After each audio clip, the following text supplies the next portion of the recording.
వచ్చినప్పటి నుంచి చూస్తున్నాను. నిన్ను నీ ఓవర్ యాక్షన్ చాలా ఇబ్బంది పెడుతున్నావు. ఇక మీదట పిచ్చి పిచ్చి ప్రోగ్రాములు పెట్టి నన్ను ఇబ్బంది పెట్టొద్దు. అసలు ప్రోగ్రామే స్టార్ట్ చేయలేదు బాబా. అప్పుడే ఇబ్బందిగా ఫీల్ అయితే ఎలా బావా? ప్రోగ్రాంలు స్టార్ట్ చేయలేదా? అంటే ప్లానింగ్ ఉందా? పక్కా ప్లానింగ్ ఉంది బావా. చూడు, నన్ను ఇబ్బంది పెట్టాలని చూసావంటే నీ ముక్కు కోసేస్తాను. ఏంటి బావా, నీ కళ్ళు నా ముక్కు మీద పడ్డాయి. అసలు ఈ ముక్కుకి ఎంతమంది ఫ్యాన్స్ ఉన్నారో తెలుసా బావా నీకు? అందరూ చిలుక ముక్కు అంటారు బావా. అసలు నీ మరదలు ఇంత అందంగా ఉందంటే కారణం ఈ ముక్కే బావా. ఇంత అందమైన ముక్కుని కోసేసి నీ మరదల్ని అందవికారంగా మార్చేస్తావా బావా? కోసే బావా, కోసే. అప్పుడు అందరు నిన్నే అంటారు బావా, ముక్కు లేని మరదలుంది నీకు అని. అలా అంటుంటే వినడానికి బాగుంటుంది అంటే కోసే బాబా, కోసే.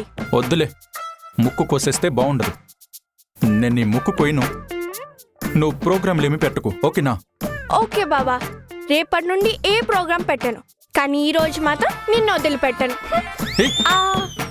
మీ అక్క చెల్లెళ్ళందరూ ఒకలాగే ఉంటారా? పెళ్లి కాకముందు మీ అక్క కూడా ఇలాగే నన్ను వేపుకు తినేది. ఇప్పుడు నువ్వు వేపుకు తింటున్నావు. ఏంటి నాకు ఈ టార్చర్?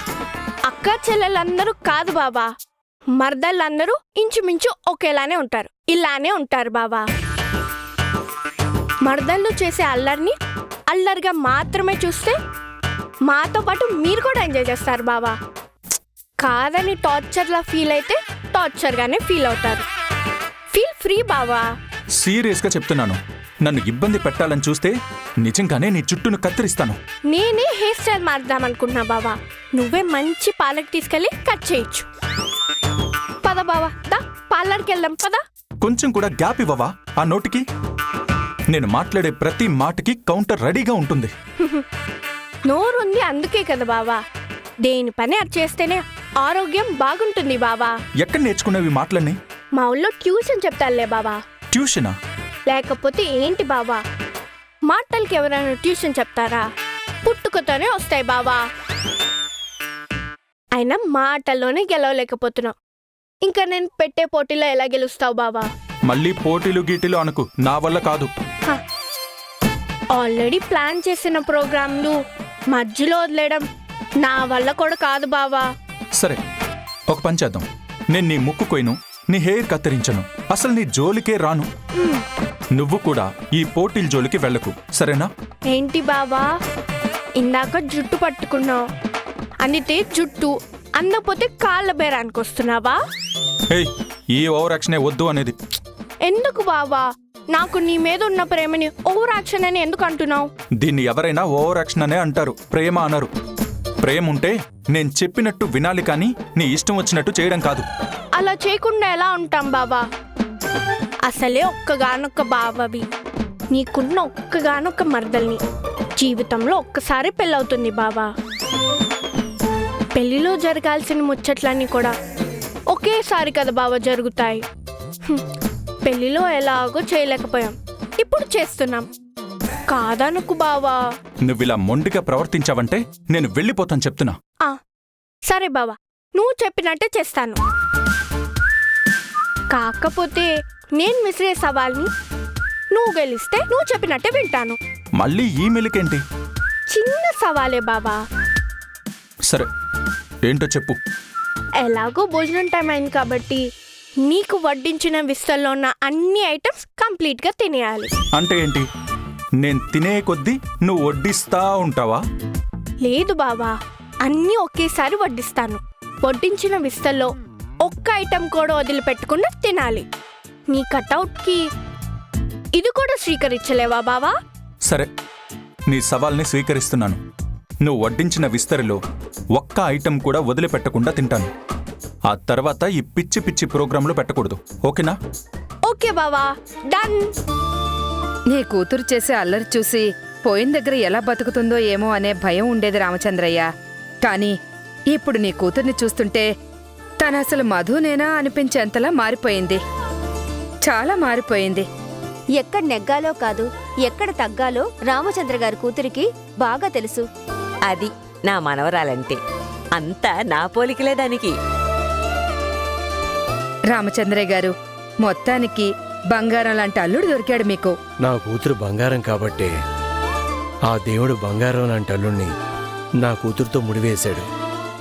అల్లుడంటే గుర్తొచ్చింది. ఇంటల్లుడు భోంచేయాల్సిన టైం అయింది. మీరు మాట్లాడుకుంటూ ఉండండి, నేనెళ్ళి ఆ ఏర్పాట్లు చూస్తాను. బావా భోజనానికి వేలైంది. దీని వాలకం చూస్తుంటే ఏదో తేడాగా ఉంది. ఓన్లీ వడ్డించిన విస్తరే కదా? అవును బావా. అందులో ఏమైనా అడ్డమైన గడ్డి పెట్టరు కదా? లేదు బావా, మనుషులు తినగలిగినవే పెట్టాను. అయితే పద, ఈ దెబ్బతో నీ అల్లరికి అడ్డుకట్ట వేస్తాను. రండి బావా, రండి.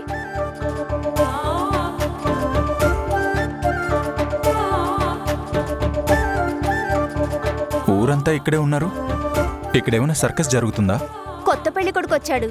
రా బాబు, ఈ రోజు నీ ప్రతాపం ఏంటో చూపించాలి. నా ప్రతాపం చూపించడం ఏంటి? అదేమి లేదు బాబు, ఈ విందులో ఎలా తింటావో చూద్దామని. నేను తింటే మీరంతా చూడడం ఏంటి? అయినా ఒకరు తినడం ఎప్పుడు చూడలేదా? నేను మీలాంటి మనిషినే కదా, మీరు తిన్నట్టే తింటాను. ఇందులో మీరు చూడ్డానికే ఉంది. పురుషులలో పుణ్యపురుషులు వేరు అన్నట్టు విందులలో ఈ విందు వేరు బాబు. ఈ విందుని మీరు ఆరగించడము వేరు. అంటే ఏమంటున్నారు? మామూలుగా తినేవాళ్ళని చూసాం గానీ ఇలా తినేవాడిని మొదటిసారిగా చూడబోతున్నాం. ఇలా తినేవాడిని మొదటిసారి చూస్తున్నారు. అసలేం ప్లాన్ చేసావు? ఎందుకంతా బావని కన్ఫ్యూజ్ చేసి కంగారు పెడతారు. మీరంతా పక్కకు తప్పుకోండి. పద బావా.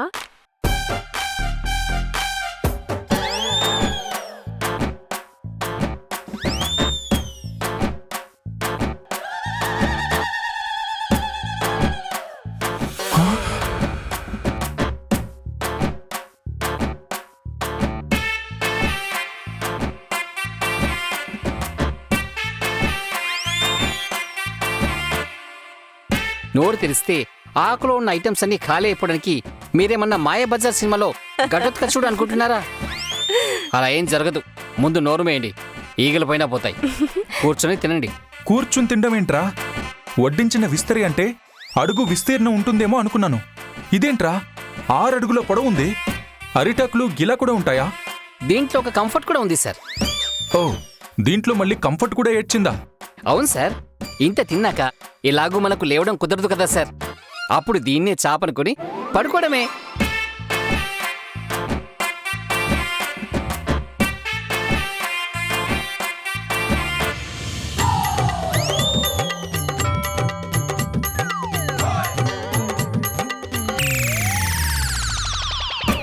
బావా, నువ్వు ఏం ఇమాజిన్ చేసుకున్నావో నాకు బాగా తెలుసు, కానీ అవేమీ జరగవు. గంతకు తగ్గ బొంత అంటారు కదా సార్, అది ఇదేనేమో. బావకు తగ్గ మరదలు. పిల్ల చాలా షార్ప్గా ఉంది. మీరు ఆలోచిస్తే బుర్రలో మెదిలే ఆలోచనలు కూడా పసికెట్టేస్తుంది. మీరు ఆవలిస్తే పేగు లెక్కెట్టేస్తుంది. ఇంకా కష్టం సార్. కూర్చొని తినడం తప్ప మీకు వేరే దారి లేదు. రండి సార్, కూర్చోండి.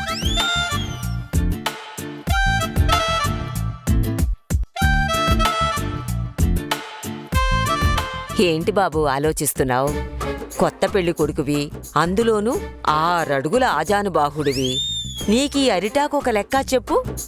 నాకు తెలుసు, నువ్విది ఊది పారేస్తావు, నువ్వే గెలుస్తావు. అరిటాకు లెక్కేం కాదు, అందులో కనిపిస్తున్న తిను పదార్థాలే లెక్కలేనన్నున్నాయి. ఇవన్నీ తింటే గెలవడమేమో కానీ పైకి పోయేలా ఉన్నాను. మా సార్ మగజాతి ఆనిముత్యం, తినేస్తాడు. రండి సార్, తినండి. నా ప్రాణానికి వీడొకడు.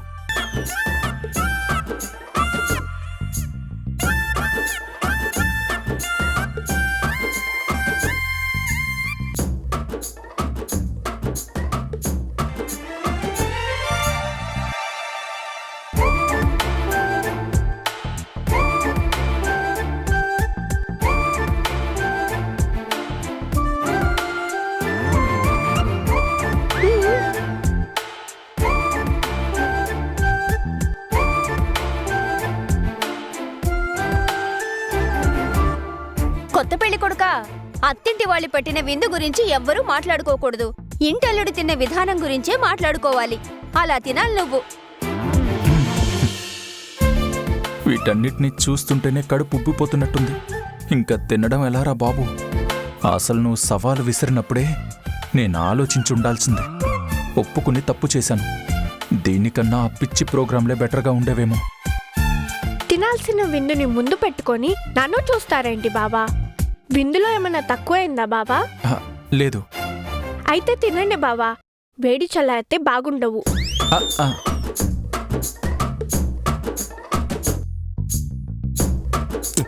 ఏంటి సార్ మీరు? దేంతో మొదలు పెట్టాలి, దేంతో ముగించాలి అని కూడా తెలియకపోతే ఎలా సార్? ముందు స్వీట్ తిన్నారంటే మళ్ళీ ఏం తినలేరు. అందుకే స్వీట్ లాస్ట్లో తినండి. మీ గెలుపు కోసమే చెప్తున్నాను, అర్థం చేసుకోండి.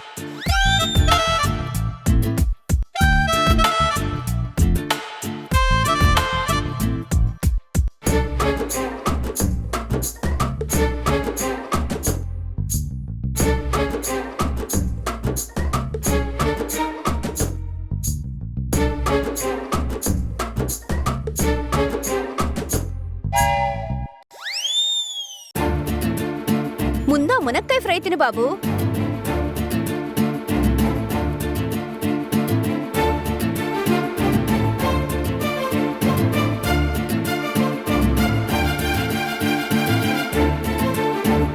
ఏంటి నాన్న మీరు చేస్తుంది? నేనేం చేశానమ్మా, నలుగురు గొప్పగా మాట్లాడుకునేలాగా అల్లుడికి విందు ఏర్పాటు చేశాను. అది అల్లుడికి నేనిచ్చే గౌరవం కదమ్మా. నలుగురు గొప్పగా మాట్లాడుకునేలా ఉందా ఇది? నలుగురు నన్ను మోసుకు వెళ్ళేలా ఉంది. దీన్ని తిండి పెట్టి చంపడం అని కాకుండా గౌరవమని పేరొకటి. అయితే అల్లుణ్ణి మాత్రమే విందుకు పిలిచారా? నన్ను పిలవలేదా మీరు? అలా అంటావేంటమ్మా? మరెలా అనాలి నాన్న? అల్లుడికి మాత్రం విందు పెట్టారు, నాకు పెట్టరా?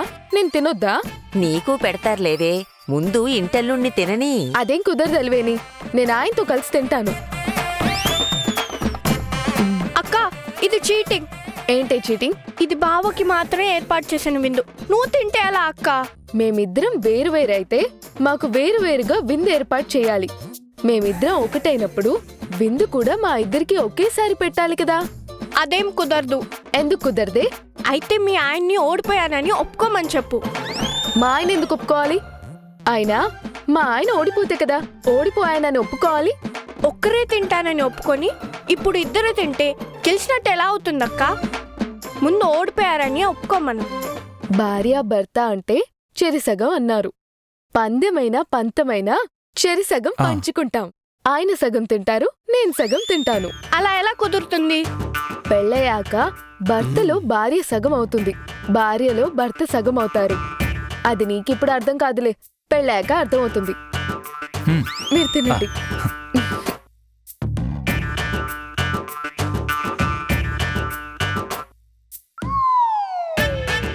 తను మాత్రం ఎంత తింటుంది? ఎంతో కొంత తింటుంది. మిగిలిందంతా నేనే కదా తినాలి. ఎలా తినాలిరా భగవంతుడా?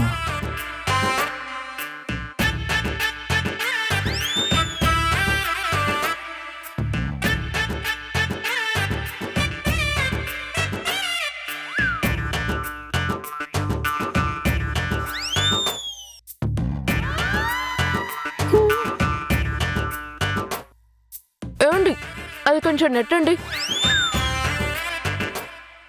కళ నిజమా అనుకున్నాను, నిజమే. నెట్టండి.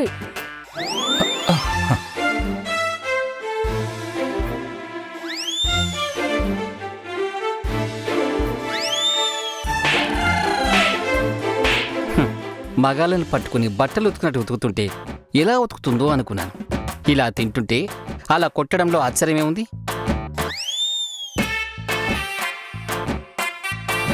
హలో మేడం, ఆయనకు పెట్టినవన్నీ మీరే తినేస్తున్నట్టు నోరెళ్ళబెట్టి చూస్తున్నాడు. ఆయనకి ఓ ముద్ద పెట్టండి మేడం. తింటారా? ఇదేంటి దెయ్యం పట్టినట్టు ఇలా తింటుంది? ఇదిగో నీళ్లు తాగు. వద్దు, నీళ్ళు తాగితే తినలేను.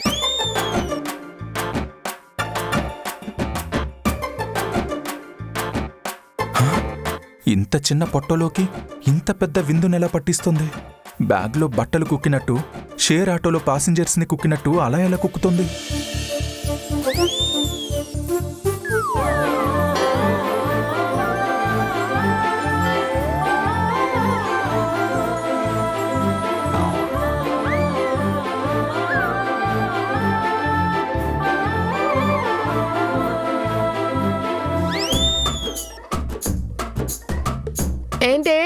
ఓకేనా? ఏంటే నోటు మాట రావట్లేదు? నేను ఒప్పుకోను, ఇది చీటింగ్. నువ్వు గెలిచావు కానీ బావ గెలవలేదు. ఈ పోటీ నీకు నాకు కాదు, బావకి నాకు. చెప్పాను కదే, ఆయన వేరు నేను వేరు కాదని. నేను గెలిస్తే ఆయన గెలిచినట్టే, ఆయన గెలిస్తే నేను గెలిచినట్టే.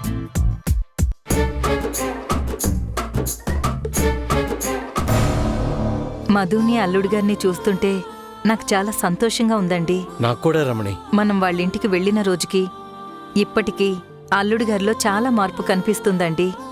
మన మధు కూడా అతన్నేం ఇబ్బంది పెట్టకుండా ఒద్దిగ్గానే ఉన్నట్టుంది. అంటే ఏంటి నీ ఉద్దేశం? ఆ? నా బిడ్డ అందరినీ ఇబ్బంది పెట్టేలా కనిపిస్తుందా? అలా అని కాదండి. ఎవరి దగ్గర ఎలా ఉండాలో నా బిడ్డకి తెలిసినట్టు ఇంకెవరికీ తెలీదు. ఎండ కాస్తే నీడనిచ్చే గుణం నా బిడ్డది. వానొస్తే గొడుగులాగా మారే గుణం నా బిడ్డది. ఆపదొస్తే అండగా నిలబడే గుణం నా బిడ్డది. అన్ని సందర్భాల్లోనూ ఎదుటి మనిషిని మెరుగుపరచడానికి చూస్తుందే కానీ ఇబ్బంది పెట్టడానికి చూడదు. నా కూతురు బంగారం. అల్లుడు గారు కూడా బంగారమేనండి. అంత గొప్పింట్లో పుట్టి మన ఇంట్లో ఎలా ఉంటారో అని భయపడ్డాను. కానీ కార్ దిగగానే మధుతో కలిసి డాన్స్ వేసినప్పుడే అర్థమైపోయింది మన ఇంట్లో కూడా కలిసిపోతారని. ఎలాగోలా వాళ్ళు హ్యాపీగా ఉన్నారు, అది చాలు నాకు. పెళ్ళైన కొత్తల్లో అందరూ సంతోషంగానే ఉంటారా, కానీ ఆ సంతోషం జీవితాంతం ఉండాలంటే జరగాల్సిన తంతులు జరిపించెయ్యాలి. అవునత్తా, ఎలాగో వ్రతం అయిపోయింది కాబట్టి ఆ ముహూర్తం కూడా పెట్టిచ్చేస్తే బావుంటుంది. అవును రమణి, మళ్ళీ మనకి 16 రోజుల పండుగ అవి ఇవి ఉన్నాయి. పెళ్ళై వారం రోజులైనా ఇంకా ముహూర్తం పెట్టకపోతే బాగోదు. ఎవరికండి? ఒక మాట వాళ్ళకు కూడా చెప్దాం రమణి.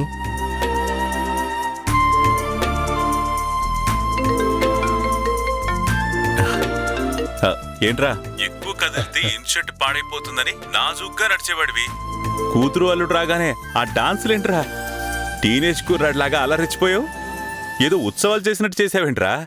ఏ ఆడపిల్ల తండ్రికైనా ఇంటికి అల్లుడొస్తే పండగ వచ్చినట్టే కదరా.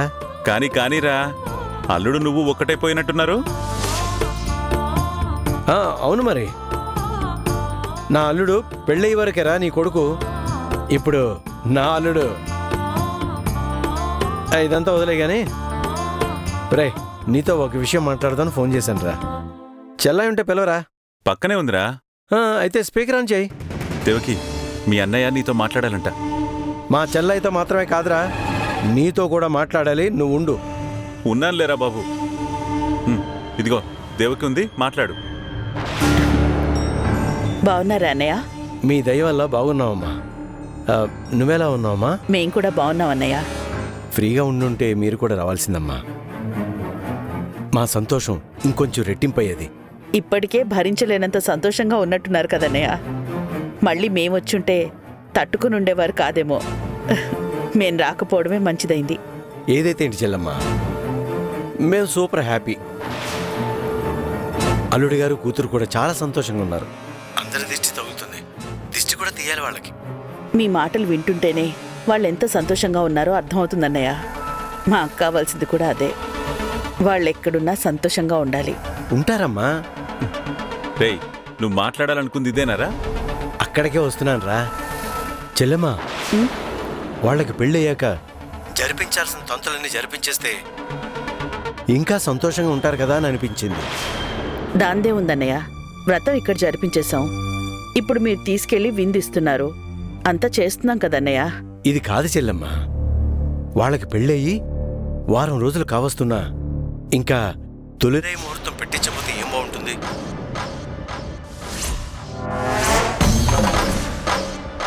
అవునరా, అస్సలు బాగోదు.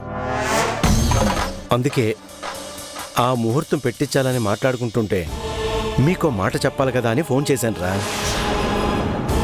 రే, మీకు తెలిసిన పంతులతో ముహూర్తం పెట్టించినా సరే, లేదంటే మాకు తెలిసిన పంతులతో ముహూర్తం పెట్టించమన్నా సరే మీ ఇష్టం. అలా ఎలా పెట్టిస్తారన్నయ్య? అదేంటమ్మా అలా అంటున్నావు? నేనేమైనా తప్పుగా మాట్లాడానా? చచా, అలా అని కాదన్నయ్య. ముందు వాళ్ళిద్దరూ ఒకళ్ళనొకళ్ళు అర్థం చేసుకోవాలి కదా. వాళ్ళను చూస్తుంటే అలా అనిపించట్లేదు చెల్లెమ్మా. మీ ముందు వాళ్ళలా ఉండడం వాళ్ళ బాధ్యత కాబట్టి అలా ఉండొచ్చు. వ్రతం చేయించాం, విందు మీరిస్తున్నారు, చాలా సంతోషం. అంతేకాదన్నయ్య, మా వంశాచారం ప్రకారం తొలి రేయి మా ఇంట్లో జరగాలి.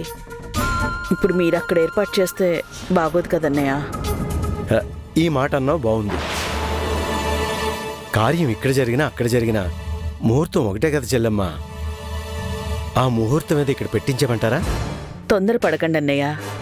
వాళ్ళిద్దరి పెళ్ళే వాళ్ళ కోసం నిర్ణయించిన ముహూర్తంలో జరగలేదు. అనుకోకుండా మధు పెళ్లి కూతురుగా మారింది. దానివల్ల కూడా వాళ్ళ జాతకాలు తారుమారు అయ్యుండొచ్చు. అందుకే తొందరపడకుండా అన్నీ ఆలోచించి నిర్ణయం తీసుకుంటే బాగుంటుంది కదన్నయ్య. వాడు నా పెద్ద కొడుకన్నయ్య. ఈ ఇంటికి మా వంశానికి వంశోద్ధారకుడినిచ్చే నా కొడుకు కోడలి విషయంలో తొందరపాటు నిర్ణయాలు తీసుకోలేను. పంతులతో మాట్లాడి నేనే ముహూర్తం పెట్టిస్తానన్నయ్య. నా కూతురు అల్లుడు గురించి మీరెంత లోతుగా ఆలోచిస్తుంటే నేనెందుకు కాదంటాను చెల్లమ్మా. అలాగే కానివ్వండి. ఉంటానమ్మా. దేవకి, అక్కడ జరగాలి ఇక్కడ జరగాలని పట్టింపులేంటి ఈ కాలంలో కూడా? వాళ్ళిద్దరూ భార్యాభర్తలే కదా. వాళ్ళింట్లో జరిగితే వాళ్ళు సంతోషంగా ఉండేవాళ్ళు కదా. చెప్పాను కదండి, వాళ్ళకి జరిగిన పెళ్లి ముహూర్తమే వాళ్ళది కాదు. దానివల్లే ఇన్ని రోజులు ఎడమొహం పెడమొహంగా ఉన్నారేమో. వాళ్ళిక్కడ ఎలా ఉన్నారనేది మనకు తెలుసు, కానీ వాళ్ళకి తెలియదు కదండి. ఆ బిందెలో నీళ్లు నింపి అందులో ఒక ఉంగరం వేస్తారు. మనిద్దరికి పోటీ పెడతారు. ముందెవరు తీస్తే వాళ్ళు గెలిచినట్టు. అసలు అలాంటి పోటీలేవి ప్లాన్ చేయొద్దని చెప్పు. నాకు నచ్చవు. ఏంటన్నయ్యా, మీ సార్కి నాతో ఓడిపోతానన్న భయం పట్టుకుందా? ఒక్కసారి కాకపోతే 10 సార్లు ఉంగరం వేసుకోమను. 10 సార్లు నేనే గెలుస్తానని చెప్తున్నాను. అది చూద్దాం.